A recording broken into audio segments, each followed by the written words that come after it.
beloved Boss Mike Cervera.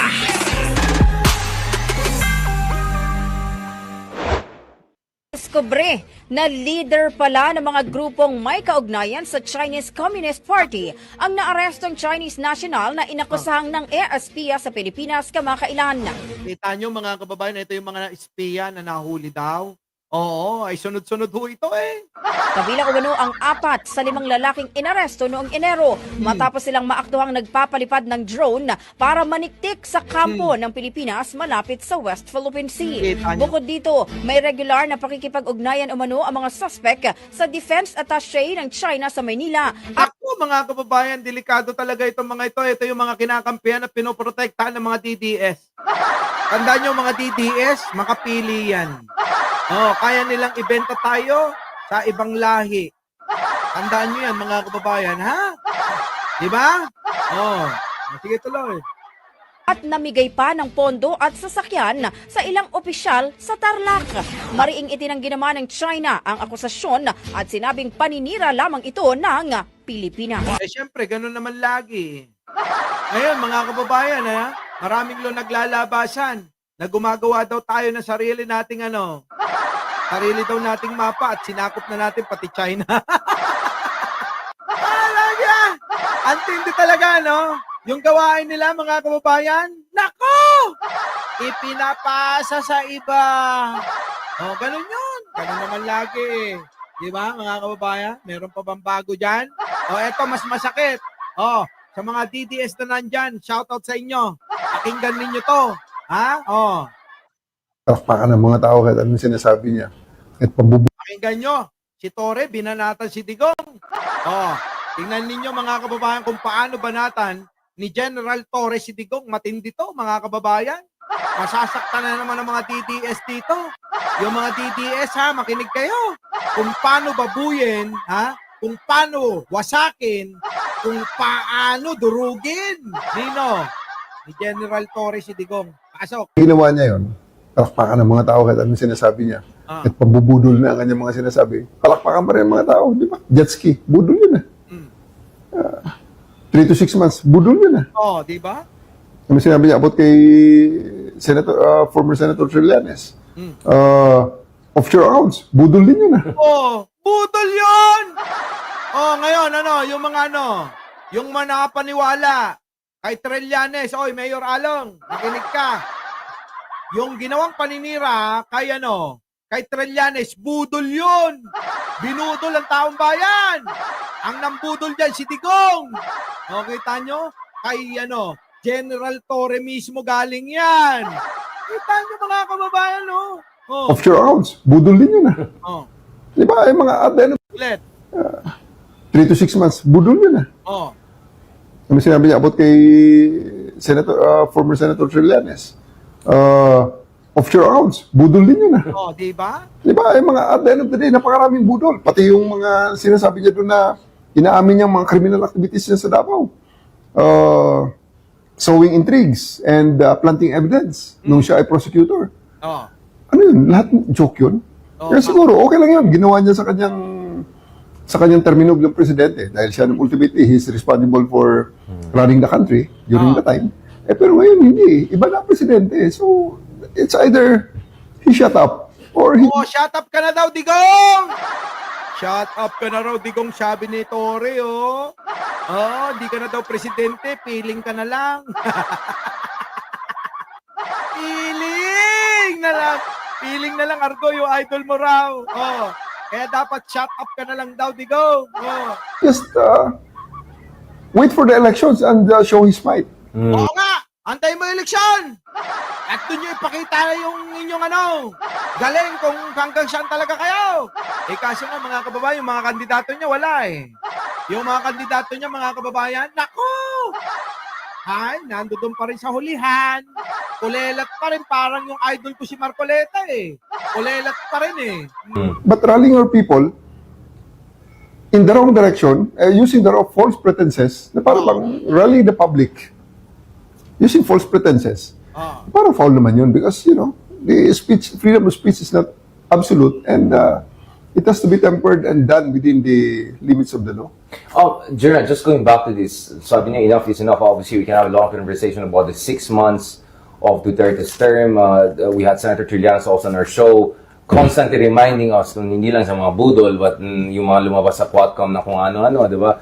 About yung mga potential involvement with illegal drugs and yung mga anomalya na nangyari ng panahon ng Digong. But the thing is, he has not been a president for almost 3 years. Yeah. Last year palang January, started the year by threatening, essentially destabilization, threatening separation of Mindanao. You were based in Mindanao back then. Saksing buhay ako dyan. Kasama ako sa nire-recruit dyan. Kasi daw magaling ako, kaya kailangan kasama nila ako. 2 buwan pa lang si Pangulo, pinagplanuhan ng pabagsakin yan.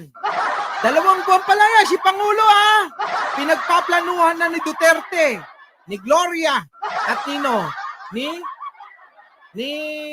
to? Yung malapad ang noo. Vic Rodriguez, mga kababayan. Ayon niya sa recruiter niya. Sino? Si Maharlika. Ano sabi? Pababagsakin natin ang gobyerno ni Marcos. Ipapalit natin si Sara. Bigla ko napaisip, teka, tama ba itong pinapasok ko? Tama ba itong mga kasama ko? Putik na yan. Kapakapanalo lang ni Pangulo, gusto na nilang pabagsakin. Pating naman kayo. Totoo yan, mga kababayan. Oo. 2 buwan pa lang, gusto na nilang pabagsakin yan. Tuloy. And then throughout the year, hindi lang siya, but yung anak niya ng kasalukuyan ng vice-presidente, I don't know how you want to put it, a conditional assassination threat. It doesn't work that way. So, when you say enough is enough, it's also about itong attack nila ng sunod-sunod sa ating Pangulo at saka ating mga top leaders, at least since last year, right? Hindi ako sumama, Benjamin Bernardo. Alam mo naman ako. Kaya sabi ko, bahala kayo sa buhay nyo. Mag-away-away kayo. Basta ako, naipanalo na natin si Pangulo. Diba? O, nung napanalo natin si Pangulo, diba huminto na ako? Sabi ko, bye-bye sa inyo. Panalo na si Pangulo. Tapos na ang mission ko. O, diba? Kaso, mga kababayan, hinahayaan ko sila. Andyan na, bumibira si Maharlika. Kasama yung mga amuyong nila. Nandyan sila Banat Pay. Naku, ang dami nila. Kasama pa si Argo. Alam niyo yan. O, diba? Hinto ako. Bahala kayo. Basta ako around the world. Ikot-ikot ako sa buong mundo. Yun ang masayang buhay, mga kababayan. Yung nag-iikot ka lang na nag-iikot na mamasyal-masyal ka lang. Walang stress, walang kaaway. Naisip ko kaysa naman kaming magkakaibigan, ang magkakaaway, wag na lang. Diba? Kaya mga kababayan, kaso, sabi sa akin ni Presidente, Mike Cervera, pumunta ka ng Malacanang. Mag-uusap tayo at meron tayong pag-uusapan. Oo nga, sabi mo nga, may pag-uusapan tayo Kaya tayo mag-uusap. Asap yan. Mga kababayan, syempre, sino ba naman ako? Idol ko yung nagpatawag Sabi ko, mga kababayan, sige po, Idol, Mr. President, pupunta po ako sa lalong madaling panahon. Nag-drive ako kahit madaling araw, mga kababayan. Madaling araw, nagta-drive ako. President, ano ba yun? Doon ko na nalaman. Naku! Matindi na pala. Kailangan na pala ang aking anting-anting at agimat. Tignan nyo mga kababayan. Ano nangyari? Di ba? Ano, Bilen? Saka nyo na malalaman. Tapos ko ng lahat. Lahat! Tapos ng lahat! Di ba? Tuloy. Alam mo kasi, Richard, yung limits ng decency naman, universal yan Yung limits ng decency lang, especially among leaders, especially among people na marami ang naniniwala. So, yun yung point ko ron Masyado namang hindi ka na presidente, daldal ka pa rin ng daldal dyan na para akala mo hindi ka tatablan. O ngayon, susubukan natin kung hindi nga tatablan ng kaso. Napakagaan ng kasong final ko, pero pag ikaw tinablad dyan, talaga namang... What is your case again, just to remind? Yan, mga kababayan. Yan, kita nyo, si General Torre na lang, mga kababayan. Sino ba yan? General Torre na yan, nagsasalita na Etong si Digong talaga, budol. Si General Torre mismo nagsabi, budol si Digong. Oh, di ba, mga kababayan? Ano? Di ba? Mano matingay. Tin upre. Awan garot. Uray 5 awan. Alam niyo, sabi sa akin ng presidente, mahal mo bang bayan? Siyempre sabi ko, oo naman. Mahal kong bayan. Kaya nga ako naging supporter mo kasi alam ko ikaw magtutuloy ng sinimulan ng iyong ama na aming iniidolo at para sa amin, aming hero. Tapos ano? Magkano? Hindi ako tinanak ko mga kababayan. Kay Digong nyo tanungin yan sa grupo nila. Yung magkano, angkop sa kanila yan. Pero sa akin mga kababayan, walang ganyan. Ang tanong ni Pangulo, mahal mo bang bayan? Abay, oo naman. So, kailangan mo na isakripisyo ang ibang mga gawain mo para sa bayan na ito. Ay sabi ko, oo, Mr. President. Diba? Oh. Sinakripisyo ko, alin? Naku, napakarami ko sinakripisyo. Oo. 2 jowa ko. Isa na lang natira. Sakripisyo yun. Diba? Yung mga trabaho ko, iniwan ko. Sakripisyo yun. Yung madalas na, pagtatrabaho ko, sakripisyo yun. Ang dami ko sinakripisyo eh.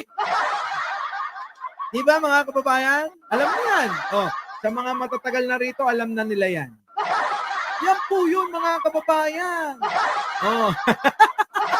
Kaya wag na kayong magtaka. Oh, kung ibubunyag ko ng lahat, ha? Oo, mga kababayan, ibubunyag ko yan sa lalong madaling panahon. Catherine Gal, babae ko po. Hindi! Babaero ka po siya. Naku, hindi. Ano ka ba naman, Catherine Gal po? Ako yung nilalalaki nila. Hindi ako ng babae. Ako nilalalaki. O, marupok ako at mapagbigay ako eh. Diba? Diba? Ay! Oh, diba? Oo nga. Dito si Jen Angeles. Tandaan nyo, siya lang ang babae sa buhay ko. Wala nang iba. Oo. Oh, diba? Sinabi ko yan sa inyo.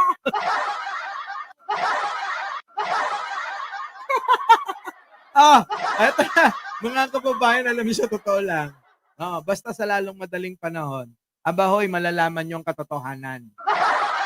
Oo.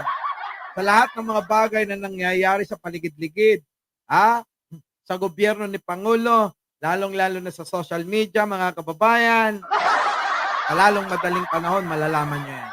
Ay, so puputulin ko na't nagagalit na si Jen Angeles. So, eto na, mga kababayan. Boss Mike, sinakripisyo ko yan. Si Maharlika, kahit kaibigan ko yan. Napakawalang niya yan, tao na yan. Kaya tignan nyo, naging wanted na. Naalala nyo ba? Sumama pa ako. Saan? Sa Amerika para idemanda yung walang yan na yan? Oh, naalala nyo ba yon? Sino nakaalala nun? Kita nyo, mga kababayan? Oh, sumama ako sa Amerika. Gumastos ako ng pamasahe, papunta't pauwi. Oh, di ba? Oh. So mga kababayan, hanggang dito na lang at bibitinin ko kayo dahil alam nyo na. Muli, ako po ang inyong lingkod. Ang walang kakwenta-kwentang vlogger ninyo. Mike Cervera lang po, opo, ha? At pag laging nagsasabing nagwawala na si Jen Angeles. Oh. Laging nagsasabi, mahalin natin ang ating kapwa. Ipagdasal po natin lagi ang ating bansa. Magandang umaga, magandang hapon at magandang gabi. Sa mandako ng mundo, naroon kayo. Siyempre, magandang buhay na rin para sa ating lahat. Maraming salamat po. Our beloved Boss Mike.